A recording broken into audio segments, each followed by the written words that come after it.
Ay guys, namimiss nyo na din ba yung mga ganitong klaseng ulam? Dahil wala ka ng time para magluto ay ipagluluto na lang kita. Ngayong araw nga ang lulutuin ko ay giniling. Dahil bawal dito ang pork sa bansang Saudi Arabia ay chicken yung gagamitin natin.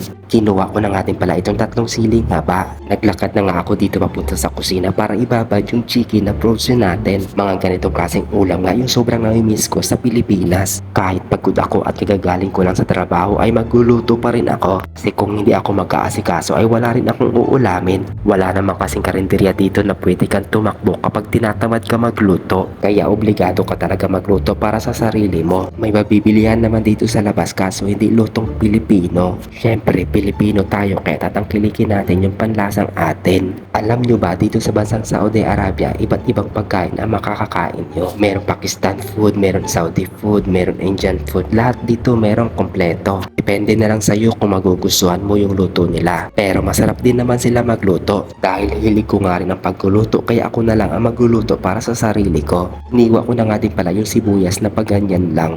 At ito nga pala yung frozen na giniling natin. Alam nyo ba, mura lang ang bili ko dyan sa frozen na yan. Bali 2 piraso nga pala ang binili ko dyan pero yung isa tinira ko para sa susunod na araw. Kasi kapag fresh yung binili ko medyo may kamahalan yun kaysa dyan sa frozen. Dahil tapos ko nagayarin yung mga gulay ay magsisimula naman ako para mag-isa. Naglagay na nga rin pala ako ng konting mantika at syempre pasimpleng pakyut muna tayo.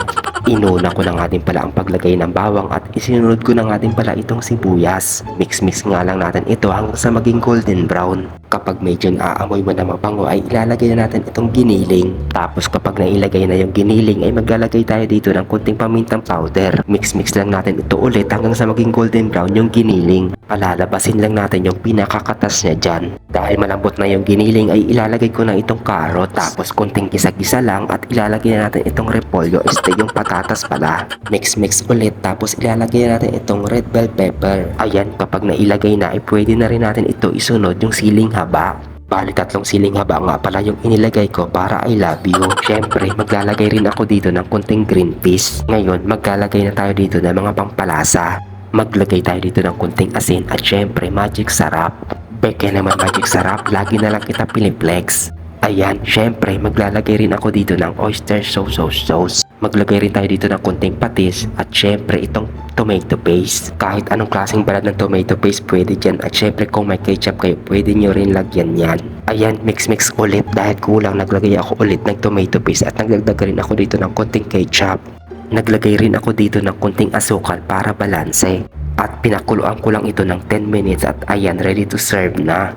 Pagkatapos ko nga rin pala magluto ay iniligpit ko na nga rin pala yung mga kalat ko. Naghugas na nga rin pala ako ng kamay para makapag-plating na rin ako. Sandok na nga rin pala ako ng 1 cup na kanin, ay bowl pala yan, hindi yung cup.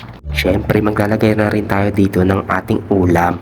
Parang vulkan nga yung pagka-plating ko dito at hindi ko rin alam kung saan ko ilalagay itong sili, sa taas ba o sa gilid. Ayan, dahil mahilig rin talaga ako sa kape kaya nagtimpla rin ako kahit sobrang init dito. Syempre first bite na rin natin ito para malaman natin kung masarap ba talaga tayo magluto. Unang subo ko nga ay para sa iyo ito. So ayun guys, hanggang dito na nga lang pala ang video ko. Hanggang sa susunod na pagkikita ulit. Thank you for watching and God bless po sa inyong lahat. Laging mag-iingat. Bye-bye! Follow for more!